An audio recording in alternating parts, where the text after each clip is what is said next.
আজকের এই দিনটির জন্য যে ঈশ্বর আমাদেরকে সুরক্ষা দিচ্ছেন। পরিচয় বলতে আমি সজীব বিশ্বাস, আমি খুলনার ছেলে, কিন্তু বর্তমানে ঢাকাতে থাকি। আজ প্রায় 6-7 মাস হলো। প্রভু ব্যবহার করছেন বিভিন্ন ভাবে, এবং আমি ছোট্ট একটি পরিচর্যা আমার আছে, এবং একটি পালক আমার আছে একজন। তিনি খুলনাতে আছেন, কাজ করছেন, এবং আমি ঢাকাতে খুব স্থির পর্যায়ে, কারণ আপনারা জানেন আমি স্বাধীনভাবে কাজ করি। প্রভু দয়া করছেন বিভিন্ন ভাবে, এখন পর্যন্ত আমি স্থির আছি। প্রভু ধন্যবাদ করি, এবং প্রত্যেককে নতুন বছরে নতুন শুভেচ্ছা জানাই। কৃতজ্ঞ হই যে অনেকদিন পর এভরিডে প্রেয়ার গ্রুপে প্রভুর পক্ষে দাঁড়াবার সুযোগ পেয়েছি। আমি ধন্যবাদ দেই দাদা সুনাম হালদার, তিনি আমাকে স্মরণ করেছেন। এবং আহ, যদিও ছেলেকে নিয়ে একটু ব্যস্ত থাকি এই সময়টায়, এর জন্য অনেক সময় ঢুকতে পারি না, তবে মিস করি আমি। কারণ এভরিডে প্রেয়ার গ্রুপ এটি আমার প্রাণের একটি জুম বলতে পারি। কারণ এর অনেক আগে থেকে, মানে আমি যখন যুক্ত হতাম, তখন এই জুম কেনা জুম ছিল না, 40 মিনিট পর পর অফ হয়ে যেত, এবং আবারও বলতো যে এই আইডিতে আপনার আবার আসবেন। এইভাবে শুরু হয়েছিল দুটি কয়েক মানুষ দ্বারা, এবং সেই সময় প্রভু সুযোগ আমাকে দিয়েছিলেন তাদের সাথে যুক্ত হয়ে।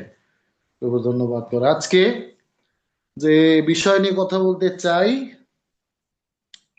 যে আহ, যে আমরা আহ 2026 সাল যদি চিন্তা করি, এটি আমাদের খ্রিস্টীয় জীবনে একটি আহ, বলতে পারি একটা আন্দোলনের বছর হওয়া উচিত। এবং আমি যে বিষয় নিয়ে আজকে কথা বলতে চাই, নিজে আলোকিত হব, অন্যকে আলোকিত করব, এইটাই হচ্ছে আমার বিষয় আজকে। প্রভু এই বিষয়টি আমাকে দিয়েছিলেন। আমি যদিও বড়দিনের সময় একটা বড়দিনের নতুন বৎসরে একটা মণ্ডলীতে এই নিয়ে কথা বলেছিলাম, এবং প্রভু আহ আমাকে যে বাক্য দিয়েছেন আমি আপনাদের মধ্যে শেয়ার করতে চাই। আমি অত্যন্ত নগণ্য এবং অনেক ক্ষুদ্র, এখানে অনেক গুণীজন আছেন, তাদের সামনে বাক্য নিয়ে কথা বলার দুঃসাহস দেখাতে যাচ্ছি। প্রভু আশীর্বাদ করবেন বিশ্বাস করি, এবং আসুন বাক্যের কাছে যাই। আমি আজকে যে বিষয় নিয়ে কথা বলতে চাই, উঠো দীপ্তিমতী হও। যে আমাদের জীবনে সত্যি আমাদের দীপ্তি প্রকাশিত হওয়া উচিত খ্রিস্টীয় জীবনে। এবং যদি বাক্য খুলি, যিশায় তার 60 অধ্যায় 1 এবং 2 পদ, সেখানে লেখা আছে, উঠো দীপ্তিমতী হও, কেননা তোমার দীপ্তি উপস্থিত, সদা প্রভুর প্রতাপ তোমার উপরে উদিত হইল। কেননা দেখো, অন্ধকার পৃথিবীকে, ঘোর তিমির জাতিগণকে আচ্ছন্ন করিতেছে, কিন্তু তোমার উপরে সদাপ্রভু উদিত হইবেন, এবং তাহার প্রতাপ তোমার উপরে দৃষ্ট হইবে। আসলে একটু প্রার্থনা করি। স্বর্গের পিতা, যিশু নামে তোমার ধন্যবাদ করি যে বাক্য তুমি আমাদেরকে দিচ্ছ। প্রতিদিন বাক্য শুনছি, আজকেও আমরা শুনবো। প্রভু দয়া করো যেন সেই বাক্য অনুসারে আমাদের জীবনে আমরা চলতে পারি। প্রভু তুমি দয়া করো যারা শুনছে, এবং আমি বলছি, উভয়কে তোমার একই অনুগ্রহ, একই আশীর্বাদে তুমি পরিপূর্ণ করো। যিশু তোমার নামে প্রার্থনা করি, দয়া করে শ্রবণ এবং গ্রাহ্য করো। আমেন। এখানে বলা হচ্ছে যে উঠো দীপ্তিমতী হও, তাই না? এবং যদি বলি, নতুন বছরে আমরা অনেক প্রতিজ্ঞা করি, তাই না? অনেক প্রতিজ্ঞা করি, অনেক প্রতিশ্রুতি করি, অনেক সময় নতুন নতুন সিদ্ধান্ত নেই আমরা, যে এই বছরটা এইভাবে চলবো, এইভাবে চলা উচিত। বা আমরা বলি যে প্রভু এই বছর, আগের বছর এই এই পাপ আমার জীবনে ছিল, আমি এগুলি পরিবর্তন করব, এবং তুমি যেভাবে চাও চলতে চেষ্টা করবো। এই সমস্ত প্রতিশ্রুতি প্রতিজ্ঞা আমরা ঈশ্বরের কাছে করি। কিন্তু তিনি আজকে বাক্যে বলছেন যে আমরা যেন দীপ্তিমতী হই, যেন আমরা অন্যের জীবনকে আলোকিত করতে পারি, যেন অন্যের জীবনে আমরা কিছু পরিবর্তন আনতে পারি, যেন অন্যের জীবনে আমরা ফল ঘটাতে পারি, যেন অন্যের জীবনের আশীর্বাদের কারণ আপনি আমি হতে পারি। এই বাক্যের মধ্যে দিয়ে আজকে প্রভু এই কথা আমাদেরকে বলছে, যেন আপনি আমি অন্যের জীবনে আশীর্বাদ স্বরূপ হই, অন্যের জীবনে আলো স্বরূপ হই, অন্যের জীবনে দীপ্তি প্রকাশ করার জন্য আপনি আমি কাজ করি, তাই না? আমরা কত সুরক্ষিত জীবন যাপন করতে চাই, যে সব সময় আমরা সেই জায়গাতে, কমফোর্ট জোনে, নিরাপত্তার সাথে। এটা একটা ভালো বিষয়, এটা ভালো, কিন্তু আপনি আমি আপনার আমার দীপ্তি, আপনি আমি যে দীপ্তি পেয়েছি সেই দীপ্তি দ্বারা মানুষ আলোকিত হচ্ছে কিনা, এটি আজকে আমি বলতে চাই সংক্ষিপ্ত পরিসরে। আপনি দেখেন আপনার বাসার পাশে, আপনার বাড়ির পাশে হয়তো অনেক মানুষ থাকে, তাদের ঘরে আলো আছে, অনেক লাইট তাদের ঘরে আছে, কিন্তু তার অন্তরে দীপ্তি আছে কিনা, তাই না? আজকে এই প্রশ্ন আমি প্রত্যেকের কাছে করতে চাই। আমরাও অনেক সময় আমাদের ঘর বিভিন্ন আলোকসজ্জায় সজ্জিত করি, তাই না? অনেক আলো, কিন্তু আমাদের দীপ্তি সবসময় উজ্জ্বলিত কিনা, তাই না? সবসময় জ্বলে কিনা। হতে পারে আমাদের মধ্যে এই মুহূর্তে যারা শুনছেন, অনেকের মধ্যে হয়তো হতাশা, যে আমার দ্বারা আর কিচ্ছু হবে না, এরকম সিদ্ধান্ত অনেকে নেয় যে আমি আর বাঁচবো না, আমার দ্বারা কি হবে। তার মানে কি হচ্ছে, তার মধ্যে আলো নাই। কিন্তু আপনি আমি সেই রকম লোকজনকে খুঁজি কিনা, কারো জীবনে আপনি আমি দীপ্তি হতে পারছি কিনা, কারো জীবনে আপনি আলোকিত করতে পারছি কিনা। অনেক সময় আছে না, একটা গান আছে, যিশুর আলো কি উজ্জ্বল দেখায় খুলে প্রাণ কাড়ে। তখন অনেক চার্চে, অনেক জায়গাতে মোমবাতি প্রজ্বলন করা হয়, এবং একটা মোমবাতি পালক বাবু যা প্রজ্বলন করার পরে সেই মোমবাতিকে আস্তে আস্তে অনেকে আলো নেয়, তাই না? এবং ওই দৃশ্যটি কিন্তু অনেক সুন্দর লাগে, অনেক হয়তো ভিডিও করি আমরা, ছড়াই দিই, ফেসবুকে দেই, হ্যাঁ, এরকম করি। কিন্তু আপনার আমার যে দীপ্তি প্রভু আপনাকে আমাকে দিয়েছেন, সেই দীপ্তি অন্যের মধ্যে আমরা দেই কিনা, তাই না? বাক্য বলছেন যে উঠো দীপ্তিমতী হও, কেননা তোমার দীপ্তি উপস্থিত। আমি বলতে চাই 26 সাল আপনার আমার জীবনে দীপ্তি উপস্থিত, হ্যাঁ, যেন আপনি আমি অন্ধকার পৃথিবীকে আলো দিতে পারি, তাই না? আজকে দেখেন ওইখানে লেখা আছে, কত আগের কথা, কিন্তু দেখেন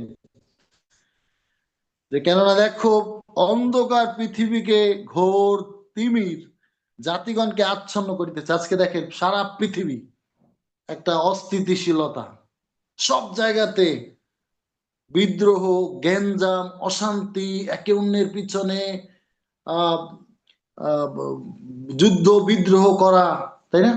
চারিদিকে।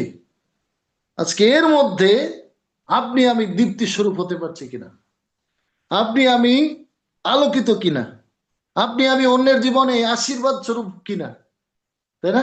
আপনি আপনার আত্মীয় স্বজন, বন্ধু পরিজন, চার্চের মেম্বার, তাদের মধ্যে খোঁজ নেন কিনা, যে কে অভাবে আছে, কে দুঃখে আছে, কষ্টে আছে, তার আলো কমে গেছে, বা তার জীবনে হতাশা, আপনি তার পাশে গিয়ে আলোকিত করার চেষ্টা আপনার আমার জীবনে এই 26 সালে নেওয়া দরকার। আজকে আপনি বলতে চাই যে আসুন আপনি আমি দীপ্তিমতী হই। অনেকের জীবনে দেখেন বয়স, আমরা একটা বার্থডে পালন করি, আমি সেদিন মনে মনে চিন্তা করতেছিলাম যে একটা বার্থডে আমার জীবনে আসা মানে কি, যে আমার জীবন থেকে বাড়লো না, আমার জীবন মৃত্যুর সময়টাকে কমাই দিল। আমার কাছে এটা এই কিছুদিন ধরে খুব মনে হচ্ছে, যে আমি মনে হচ্ছে যে একটা বছর পার করা মানে মৃত্যুর খুব কাছাকাছি যাইতেছি, তাই না? কবে মারা যাবো কেউই আমরা জানি না। কিন্তু আজকে এই মুহূর্ত পর্যন্ত আপনার বয়স হতে পারে 50, 55, 60, 70, এখনো যদি আপনার জীবনের দীপ্তি দিয়ে অন্যকে আলোকিত করার সুযোগ আপনি না পেয়ে থাকেন, তাহলে আজকে বলতে চাই 2026 সাল এই সুযোগ আপনার জন্য প্রভু তিনি বলছেন, আপনি আমি এই সুযোগটি গ্রহণ করি। গীত সংহিতা 1 অধ্যায় যদি একদম শুরুতে, আমাদের ঈশ্বর তিনি পৃথিবী সৃষ্টির শুরুতে, তাই না, তিনি অনেক কিছু করতে পারতেন, কিন্তু উনি প্রথম কি করলেন, তাই না, যে দীপ্তি হোক। তার মানে কি, দীপ্তির খুব দরকার। এবং স্টিল এই মুহূর্ত পর্যন্ত সারা পৃথিবীতে আপনার আমার মধ্যে থেকে দীপ্তি উদিত হওয়া দরকার, যেন অনেকের জীবন আলোকিত হয়। সত্যি দেখেন, আপনি পুরো দেশ জুড়ে কাজ করা লাগবে না, আপনার দেশের বাইরের দেশে যাওয়ার কোনো প্রয়োজন নাই। আপনি আপনার কাছে, একদম কাছে দেখেন কার ঘরে অনেক আলো আছে, হয়তোবা তার জীবনে আলো নাই, তার জীবনে দীপ্তি নাই, সেই দীপ্তি আপনি আমি দিতে প্রস্তুত কিনা, আমি এটি বলতে চাই। যদি এক অধ্যায় পড়ি, গীত সংহিতা তার 1 অধ্যায় 1 থেকে 3 পদ, সেখানে লেখা আছে, আদিতে ঈশ্বর আকাশ মন্ডল ও পৃথিবী সৃষ্টি করলেন। পৃথিবী ঘোর ও শূন্য ছিল এবং অন্ধকার জলধির উপরে ছিল, আর ঈশ্বরের আত্মা জলের উপরে অবস্থিতি করিতেছিলেন।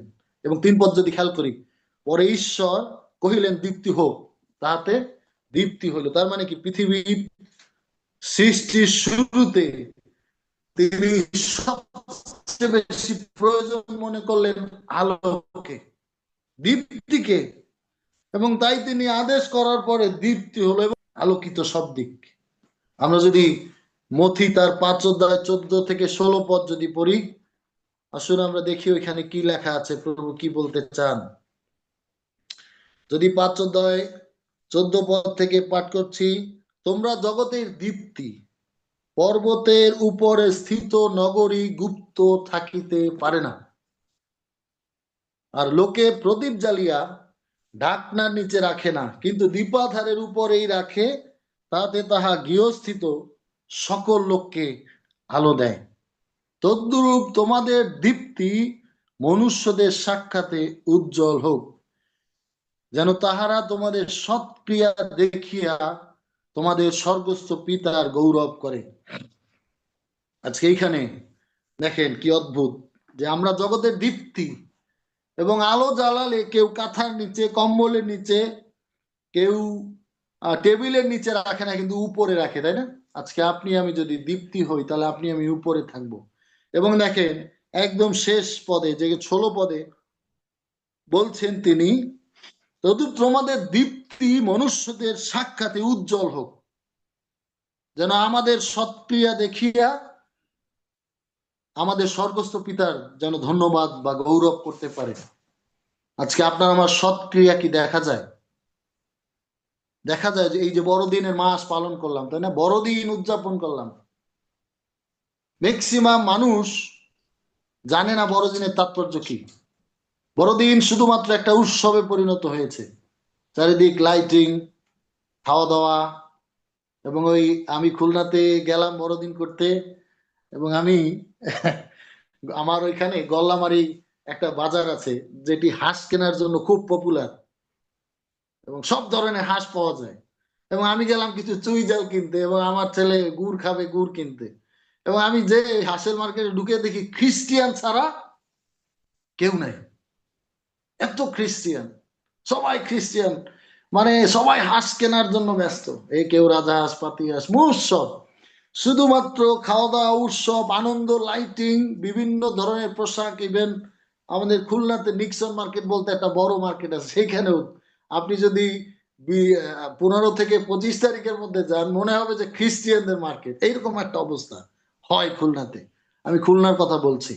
তো এইরকম আয়োজনে আমরা, উৎসবে আমরা মেতে উঠি, কিন্তু আপনার আমার এই বাক্য বলছে, আপনার আমার সৎক্রিয়া, আপনাকে আমাকে দেখে মানুষ কি বলে যে ওই লোকটা খ্রিস্টিয়ান, অ্যাটলিস্ট ওই লোকটা মিথ্যা কথা বলে না, ওই লোকটা জমির বিরুদ্ধে কোনো মামলা করে না, ওই লোকটার কাছে গেলে আলো পাওয়া যায়, ওই লোকটা দীপ্তির সন্তান, ওই লোকটার মধ্যে গেলে ভালো কিছু পাওয়া যায়। এইরকম মানুষ কি দেখতে পায় কিনা, যে অ্যাটলিস্ট খ্রিস্টিয়ান হিসেবে মানুষ আপনাকে মনে করে যে না, এই লোকটি আর যাই হোক মিথ্যা সাক্ষ্য দেয় না, মিথ্যা কথা বলে না, এইরকম সৎক্রিয়া আপনার আমার মধ্যে থেকে প্রকাশ পায় কিনা, তাতেও কিন্তু মানুষ আপনার দিকে আকৃষ্ট হবে। এটিও আলো দেখানোর একটা বড় সুযোগ,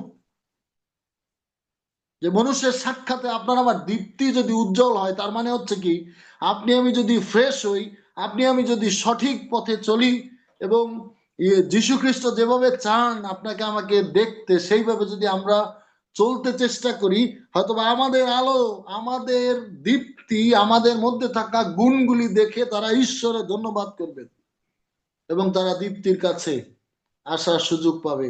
কিন্তু অত্যন্ত দুঃখের বিষয়, আমাদের খ্রিস্টীয় সমাজ মণ্ডলী, আমাদের পরিবারগুলি, আমাদের সমাজ অনেক পিছিয়ে। আমার কাছে মাঝে মাঝে মনে হয় আমরা অনেক গর্ব করে বলি, তাই না, আমরা রাজদূতের সন্তান, আমরা সত্য ঈশ্বরের সেবা করি। কিন্তু আপনার আমার মধ্যে সেই রাজদূতের কার্য পাওয়া যায় কিনা? আজকে 2026 সালে আমি সহ আপনাদের প্রত্যেককে আমি এইটি বলতে চাই যে আপনার আমার জীবন থেকে আলো নির্গত হচ্ছে কিনা, আপনার আমার জীবন দেখে মানুষ আলোর সন্ধান পাচ্ছে কিনা, আপনার আমার আচরণ বিধি, আপনার আমার কাজ, আপনার আমার ব্যবহার, আপনার আমার চলাফেরা দেখে মানুষ ঈশ্বরকে গৌরব দিচ্ছে কিনা, এই চিন্তা আপনার আমার জীবনে কি কাজ করে কিনা, এরকম চিন্তা আপনার আমার মধ্যে কখনো আসে কিনা, বা এই চেষ্টা আমাদের সমাজ মণ্ডলী, আমাদের পরিবার থেকে আমরা তৈরি করতে পারছি কিনা, নাকি আমরা অ্যাজুয়াল মানুষ অন্যান্য জাতি ধর্ম যেভাবে চলছে আমরা সেইভাবে মিশে যাচ্ছি কিনা। আজকে এই 26 সালে প্রভু তিনি বলছেন যে উঠো, দীপ্তিমতী হও। আজকে আমাদের আলোকিত হওয়া দরকার, আমাদের মধ্যে থেকে আলো প্রকাশ পাওয়া দরকার। কারণ আপনার আমার আর কত সুযোগ প্রভু তিনি দিবেন, আপনার আমার জীবনে আর কত সুযোগ থাকবে, চিন্তা করেন কখনো, তাই না? যে জীবন তো শেষ হয়ে গেল, জীবনের অনেকটা অংশ চলে গেল, পরিবার, সমাজ মণ্ডলী, বিভিন্ন পরিচর্যা কাজ, কিন্তু প্রভু যা চান সেইভাবে আমরা আগাতে পারতেছি কিনা? প্রভু চাচ্ছেন যেন আমরা দীপ্তিমতী হই, আমাদের দীপ্তি যেন প্রকাশ পায়, মানুষ যেন আমাদের দীপ্তি দেখে ঈশ্বরের গৌরব করতে পারে। আসুন বাক্যের আরেকটি অংশ পাঠ করি। যদি আমরা দেখি আহ 2 করিন্থীয় তার রোমিও তার 2 অধ্যায় 19 পদ যদি আমরা দেখি, সেখানে লেখা আছে, নিশ্চয় বুঝিয়াছ যে তুমি অন্ধদের পথ প্রদর্শক, অন্ধকারবাসীদের দীপ্তি। আজকে আপনি আমি অন্ধকারবাসীদের দীপ্তি, কিন্তু এই দীপ্তি আপনার আমার মধ্যে থেকে প্রকাশ পাচ্ছে কিনা? যে তুমি অন্ধদের পথ প্রদর্শক, অন্ধকার, যারা ঈশ্বরকে জানে না, ঈশ্বরকে জানে না, যারা দীপ্তি পায়নি, বা যারা অন্ধকারে আছে, তাদেরকে দীপ্তি দেওয়ার জন্য আপনাকে আমাকে প্রভু তিনি মনোনীত করেছেন, সেই দীপ্তি দেওয়ার আকাঙ্ক্ষা আপনার আমার মধ্যে প্রকাশ পায়। আজকে খুঁজে দেখতে পারেন যে আপনার ঘরের পাশে যে কারো ঘরে কে আছে যিনি দীপ্তি পায় না বা আলো জানতে পারে না। সেরকম আকাঙ্ক্ষা যেন আপনার আমার জীবনে যেন ঈশ্বর তৈরি করেন। এই 2026 সাল যেন আমাদের জীবনে প্রভুর অযাচিত করুণা অনুগ্রহ যেন নেমে আসে, যেন আমাদের জীবন যেন মানুষকে আমরা নম্রতায় প্রকাশ করতে পারি, তাই না? যিশুর জীবনে যদি আমরা দেখি, তিনি কখনো রাগ হননি, তিনি কোনো দ্বিধা দেখাননি, তিনি সবকিছু সহ্য করেছেন। আজকে সেই নম্রতা আপনার আমার মধ্যে যেন প্রকাশ পায়, যেন আপনার আমার নম্রতা, আপনার আমার কথা বলা, আপনার আমার চাল চলন, আপনার আমার পথ চলা, আপনার আমার সৎক্রিয়া দেখে যেন মানুষ ঈশ্বরকে জানতে পারে, ঈশ্বরকে দেখতে পারে। এই যে গতকালকে একটা ভিডিও দেখতেছিলাম যে বড় যুদ্ধের সময় খ্রিস্টিয়ান ধর্ম অনেক উপকার মানুষের করেছে, তাই না? আছে কিন্তু এরকম একটা ভিডিও। অনেক চার্চ, অনেক মন্ডলী, অনেক ফাদার, তাদের ইতিহাস যদি দেখেন, তারা অনেক ভাবে বিভিন্ন পর্যায়ে মুক্তি যোদ্ধাদের রক্ষা করেছেন, তাই না? এই এখন পর্যন্ত আপনি আমি সেই রক্ষার্থে কাজ করছি কিনা? আজকে আপনার আমার মধ্যে আকাঙ্ক্ষা হয় কিনা যে দীপ্তি আমি পেয়েছি, আলো আমি পেয়েছি, কিন্তু এই আলো মানুষ পাবে কিনা। যদি আমরা দেখি আরো একটি অংশ, 2 করিন্থীয় তার 4 অধ্যায় 5 এবং 6 পদ যদি আমরা দেখি, 2 করিন্থীয় 4 অধ্যায় 5 এবং 6 পদ, সেখানে লেখা আছে, বস্তুত আমরা আপনাদিগকে নয়, কিন্তু খ্রিস্ট যিশুকেই প্রভু বলিয়া প্রচার করিতেছি, এবং আপনাদিগকে যিশু নিমিত্ত তোমাদের দাস বলিয়া দেখাইতেছি। 6 পদ পড়ছি, কারণ যে ঈশ্বর বলিয়াছিলেন, অন্ধকারের মধ্য হইতে দীপ্তি প্রকাশিত হইবে, তিনি আমাদের হৃদয়ে দীপ্তি প্রকাশ করিলেন, যেন যীশু খ্রিস্টের মুখমণ্ডলে ঈশ্বরের গৌরবের জ্ঞান দীপ্তি প্রকাশ পায়। এবং অত্যন্ত পরিষ্কার, একটু বাবা প্লিজ, আমার ছেলে ক্ষমা করবেন, এখানে আমরা দেখতে পাই যে তিনি একদম স্পষ্ট বলছেন যে আমরা আমাদের মধ্যে তিনি অন্ধকার, আমাদের দিয়ে তিনি অন্ধকারের মধ্যে দীপ্তি প্রকাশ করবেন। কিন্তু এই দীপ্তি প্রকাশ করার আগ্রহ আকাঙ্ক্ষা আপনার আমার মধ্যে কাজ করে কিনা। এই 2026 সাল সত্যি আমাদের জীবনে একটা চ্যালেঞ্জিং বছর হতে যাচ্ছে। এর কারণ হচ্ছে, আমাদের দেশটার কথা যদি চিন্তা করেন, আমাদের পৃথিবীর কথা যদি চিন্তা করেন, সত্যি আমরা একটা ভয়াবহ পরিস্থিতির মধ্যে দিয়ে যাচ্ছি। দুশ্চিন্তা প্রত্যেকের মধ্যেই কাজ করে, কিন্তু আপনি আমি তার মধ্যে স্থির থেকে প্রভুর ইচ্ছা অনুযায়ী আপনি আমি চলতে চেষ্টা করব সর্বদা। প্রভু তিনি এটি চান। প্রভু চান যেন আপনি আমি আমরা যেন দীপ্তিমতী হই।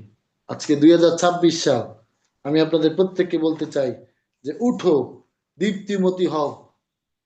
প্রভু তিনি বলছেন, প্রভু তিনি নাম ধরে বলছেন আপনাকে আমাকে, যে আজকে সজীব তুমি দীপ্তিমতী হও, বা আজকে সুনাম ভাই আপনি দীপ্তিমতী হন। ঈশ্বর বলছেন যেন আপনার আমার মধ্যে থেকে অ্যাটলিস্ট আপনার আমার সৎক্রিয়া যেন মানুষ দেখে আপনাকে আমাকে ডিফারেন্ট মনে করে কিনা, তাই না? আমাদের বাপ দাদুর কাছে আমরা শুনেছি যে তারা এলাকার মধ্যে গণ্য লোক ছিলেন, কারণ খ্রিস্টিয়ান, এবং তাদের মুখে শুনেছি যে খ্রিস্টিয়ানদের মধ্যে এইটুক ছিল যে তারা মিথ্যা কথা বলে না,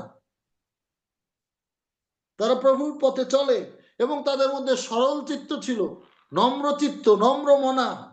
কিন্তু আজকে আপনি সমাজ মণ্ডলী, কলোনি, অনেক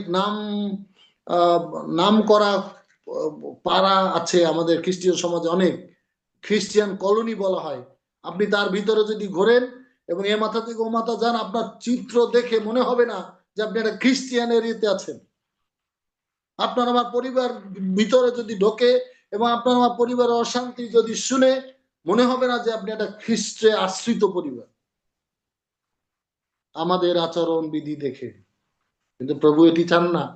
প্রভু চান যেন আপনি আমি দীপ্তিমতী হই, আপনার আমার মধ্যে যেন সৎক্রিয়া প্রকাশ পায়, আপনার আমার ব্যবহার, আপনার আমার আচরণ।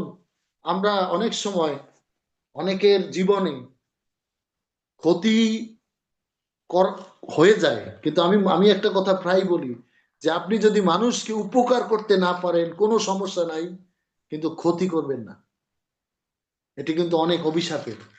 এবং এটি মনে রাখবেন, যদি আপনি কারো জীবনে ক্ষতির কারণ হন, তাতে হয়তোবা সে আপনাকে কোনোদিন অভিশাপ দিবে না, কিন্তু এটি তার দীর্ঘশ্বাস অনেক সময় আপনার আমার জীবনে অনেক ক্ষতি বয়ে আনতে পারে। তাই যদি আপনি উপকার করতে না পারেন মানুষের জীবনে, কোনো সমস্যা নাই, কিন্তু আপনি ক্ষতি করবেন না কখনো, এবং আপনার খারাপ আচরণ দ্বারা তাকে কষ্ট দেবেন না। কারণ মানুষ হয়ে যদি মানুষকে ভালো না বাসতে পারি, আমরা খ্রিস্টকে ভালোবাসতে পারি না। মানুষ হয়ে আপনাকে আমাকে মানুষকে ভালোবাসতেই হবে যে কোনো মূল্যে, কারণ আপনার আমার পিতা তিনি তিনি অকাতরে, আপনার আমার যীশু খ্রিস্ট তিনি অকাতরে সবাইকে ভালোবেসে গেছেন, তাই না? একমাত্র প্রিয় পুত্র, তাই না, ঈশ্বর তিনি পাঠালেন যেন আপনার আমার জীবনের আশীর্বাদের কারণ তিনি হতে পারেন। আর কি চাই? আর কি এর চেয়ে কি দেওয়া যায়? নিজের সন্তানকে তিনি দিলেন আপনার আমার মতো পাপীর মুক্তির জন্য, কিন্তু আপনার আমার মধ্যে দীপ্তি নাই, আপনার আমার মধ্যে আলো নাই। আপনার আমার আলো ঘরের মধ্যে বন্দি, আপনার আমার আলো কম্বলের মধ্যে বন্দি, আপনার আমার আলো নির্দিষ্ট স্থানে পড়ে আছে, প্রকাশিত হচ্ছে না। আজকে এই 2026 সাল অনুরোধ করতেছে আপনার আলো আপনি উজ্জ্বল করুন, যেন আপনার আলো মানুষ দেখতে পায়, যেন আপনার আলো মানুষ আলোকিত হতে পারে। যদি আরেকটি অংশ পড়ি, গীত সংহিতা তার 36 অধ্যায় 9 পদ যদি পাঠ করি, সেখানে লেখা আছে, কারণ তোমারই কাছে জীবনের উনুই আছে, তোমারই দীপ্তিতে আমরা দীপ্তি দেখিতে পাই। আমরা যিশুর দীপ্তিতে আমরা দীপ্তি দেখতে পাই, কিন্তু সেই দীপ্তি আপনার আমার মধ্যে প্রকাশ পায় কিনা, আজকে এই একটি কথাই বলতে চাই, যে উঠো, দীপ্তিমতী হও, যেন আপনার আমার সৎক্রিয়া দেখে মানুষ যিশুকে জানতে পারে, ঈশ্বরকে জানতে পারে, যেন তাদের মধ্যে আকাঙ্ক্ষা তৈরি হয় যে না, এই লোকটির মধ্যে অনেক ভালো কিছু পাই, আমি এই লোকটি একটু ডিফারেন্ট, এই লোকের মধ্যে আমি নমনীয়তা পাই, আমি তার জীবন সম্পর্কে জানতে চাই। যদি এই সুযোগটাই আপনি গড়ে তুলতে পারেন, তাহলে আপনার ঈশ্বরের কথা বলার কোনো অন্য কোনো ওয়ে লাগবে না। শুধু আপনার নম্রতা, আপনার আচার ব্যবহার, আপনার শিষ্টাচারের মধ্যে যদি আপনি সঠিকভাবে যেতে পারেন, আপনার সৎক্রিয়া যদি প্রকাশ করতে পারেন, সেই লোকটির কাছে সুসমাচার প্রচার করতে আপনার বাড়িতে যাওয়া লাগবে না, সেই লোকটি আপনার কাছে আসবে এবং এসে জিজ্ঞাসা করবে, ভাই আপনি, আপনাকে ওই লোকটা বকা দিল কিন্তু আপনি কিচ্ছু বললেন না, কিভাবে? আর তখনই আপনি অপূর্ব সুযোগ পাবেন প্রভুর কথা বলতে। তখন তিনি আগ্রহ হবেন যে অদ্ভুত,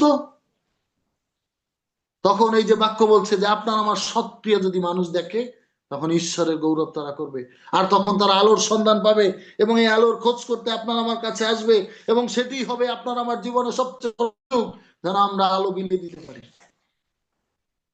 আজকে একটুতেই মাঝে মাঝে, তাই না, রিক্সাওয়ালা যদি 10 টাকা বেশি নেয়, দাম কি আমরা দিয়ে ফেলি হঠাৎ করে, তাই না? হয় কিন্তু দেখবেন কি, জাস্ট 2 মিনিটের তার সাথে আমার দেখা, জাস্ট 5 মিনিটের দেখা, এর মধ্যে এমন একটা অ্যাটিটিউড আমরা করি যেন অনেক পূর্বকার শত্রুতা আপনার তার মধ্যে আমার এরকম হয়। এরকম মাঝে মাঝে কিন্তু আমাদের জীবনে ঘটে যায়। কিন্তু যদি একটু একটু যদি নিজেকে কন্ট্রোল করি, একটু যদি আমরা মেনে নেই, তাহলে সবকিছুর সমাধান। একটা পরিবারে অশান্তি যখন হয়, দুইজন যখন তুমুল আকার ধারণ করে, যদি একটা লোক, জাস্ট একটা লোক যদি স্টপ হয়ে বলে যে আমি সবকিছুর জন্য সরি, দেখবেন একের মুহূর্তের মধ্যে যত বড় অশান্তি হোক থেমে যাইতে পারে। আজকে দেখেন অনেক পরিবার, স্বামী স্ত্রীর বিবাহ বিচ্ছেদ, অনেক খ্রিস্টীয় সমাজে আপনি চিন্তা করতে পারবেন না, ঘুরি ঘুরি আছে এখন পরিবারে অশান্তি, বাবা মায়ের সেপারেশন, ছেলে মেয়ে সেপারেশন, বিভিন্ন জায়গাতে পরিবার ধ্বংস হয়ে গেছে শুধুমাত্র দীপ্তির অভাব, আমাদের জীবনে আলোর অভাব। কিন্তু প্রভু তিনি চাচ্ছেন যেন আমরা আমাদের পথে ঠিক, আমাদের জীবন দ্বারা মানুষ ঈশ্বরকে জানতে পারে। আজকে আপনার আমার পরিবার আলোকিত পরিবার, সেই আলো যেন আমরা কখনো নষ্ট না করি, জাগতিকতার কারণে, অশান্তির কারণে, ক্রোধ রাগ হিংসার কারণে যেন আপনার ঘরের আলো কখনো নিভে না যায়। এই দিকে আজকে খেয়াল করা দরকার। 2026 সাল যেন প্রত্যেকের জীবনে প্রভুর আলো নেমে আসে। পরিশেষে একদম শেষে আরেকটি অংশ পাঠ করতে চাই, ইফিসীয় তার 5 অধ্যায় 8-9 পদ। ওখানে লেখা আছে, কারণ তোমরা এক সময়ে অন্ধকারে ছিলে, কিন্তু এখন প্রভুতে দীপ্তি হইয়াছ। 9 পদ পড়ছি, দীপ্তির সন্তানদের ন্যায় চলো, কেননা সর্বপ্রকার মঙ্গল ভাবে ধার্মিকতায় ও সত্যে দীপ্তির ফল হয়। কি বলছে? এখানে লেখা আছে, কেননা সর্বপ্রকার মঙ্গল ভাবে ধার্মিকতায় ও সত্যে দীপ্তির ফল হয়।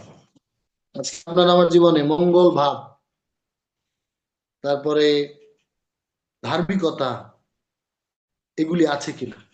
আজকে আমি আপনাদের প্রত্যেককে অনুরোধ করতে চাই যে আসুন না, এই 2026 সাল আমরা এমন ভাবে নেই যে প্রভু এই 26 সাল আমি তোমাময় হতে চাই, আমি তোমার মতো হতে চাই প্রভু, আমি তোমার আচরণ বিধি আমার জীবনে আমি লুফে নিতে চাই।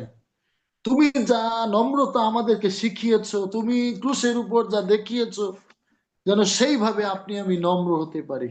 আসুন না আজকে 2026 সাল আপনার উপরে বা আপনার মধ্যে যে যা কারো উপরে রাগ হিংসা থাকুক কেন, আপনি ভুলে যান, আপনি তাকে ক্ষমা করে দেন, আপনি তাকে ক্ষমা করে দেন। প্রয়োজনে আপনি খুঁজে বের করেন যে কার মধ্যে আপনি কোনো কষ্টের কিছু করেছেন, যার কাছে আপনার ক্ষমা চাওয়া দরকার, কার কাছে আপনার গিয়ে তাকে আলিঙ্গন করে তার সাথে আপনার ভুল বোঝাবুঝিকে দূর করা দরকার।